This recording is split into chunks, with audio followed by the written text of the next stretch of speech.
अगर सबसे शक्तिशाली दवा किसी बोतल में नहीं हो बल्कि आपके दिल में हो तो? अगर खुशी कोई चीज पाने की दौड़ नहीं बल्कि भीतर जगाने की कला हो तो?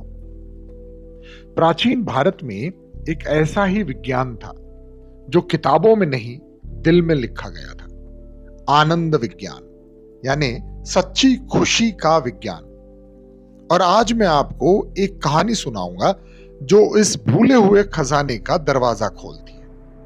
लेकिन अब तक अगर आपने हमारे चैनल को सब्सक्राइब नहीं किया है तो सब्सक्राइब करिए, बेल आइकॉन दबाइए ताकि आपको आने वाले वीडियोस के बारे में पता चले। नालंदा राज्य में एक महान वैद्य रहते थे, धन्वंतरी। वे किसी बीमारी को अपनी औषधियों और जड़ी बूटियों से ठीक कर सकते थे। राजा महाराजा भी उनसे अपना इलाज कराने आते थे, लेकिन फिर भी उनके भीतर एक खालीपन था, एक ऐसी बेचैनी जिसे कोई दवा ठीक नहीं कर पा रही थी। एक दिन एक साधारण ग्वाला, छोटा सा बालक कृष्णा, उनके पास एक कटोरी दूध लेकर आया। वैद्य जी, वो मुस्कुराते हुए बोला, आपने मेरे दादाजी को ठीक किया। मेरे पास देने को कुछ नहीं है, बस ये हमारे पास सबसे खुश गाय का दूध है। धन्वंतरी चौंक गए। सबसे खुश गाय? बालक कृष्णा हंसते हुए बोला, हाँ, हम रोज उसके लिए गाना गाते हैं, उसे प्यार करते हैं और वो सबसे हरी घास चरती है। जब वो खुश होती है तो उसका दूध और भी मीठा हो जाता है। धन्वंतरी उस शाम उसके गांव गए।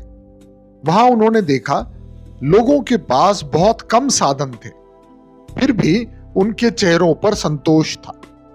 वो लोग मिल बांट कर खाना खाते, तारों के नीचे बैठकर कहानियां सुनते और एक दूसरे की मदद करते। एक बूढ़े ने कान में कहा, वैद्य जी, आपने वात, पित्त, कफ का अध्ययन किया है, लेकिन क्या दिल की रसायन शास्त्र भी पढ़ी है? यह है आनंद विज्ञान। सच्चा स्वास्थ्य तब आता है जब हम प्रेम से सेवा करें, आभार से जिएं और दिल से दिल जोड़ें। आज की तेज तनाव भरी जिंदगी में हमने उस प्राचीन भारतीय समझ को खो दिया है।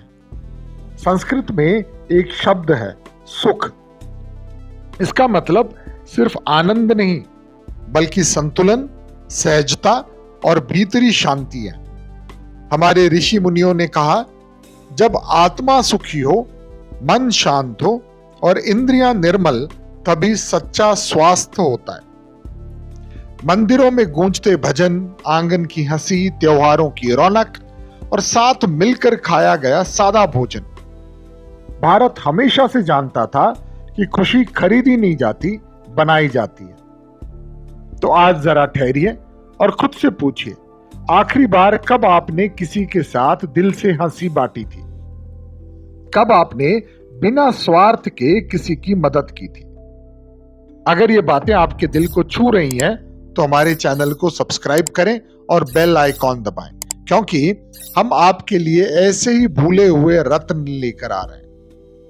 धन्वंतरी ने अंततः समझा, दवाइयां शरीर को ठीक कर सकती हैं, लेकिन आत्मा को ठीक करने के लिए चाहिए प्रेम, सेवा और जुड़ाव। अब वो सिर्फ औषधि नहीं बल्कि सुख योग भी लिखते हैं। सुख योग का मतलब लोगों की मदद करें, आभार जताएं और साथ साथ समय बिताएं। याद रखिए, खुशी कोई मंजिल नहीं, एक अभ्यास है, एक जीवन शैली है। तो आइए इस परंपरा को फिर से जगाएं, साथ में मिलकर। देखने के लिए धन्यवाद। इस वीडियो को अपने दोस्तों से शेयर करें और कमेंट में बताएं आपकी रोज की छोटी सी खुशी क्या है। अगली बार फिर मिलेंगे।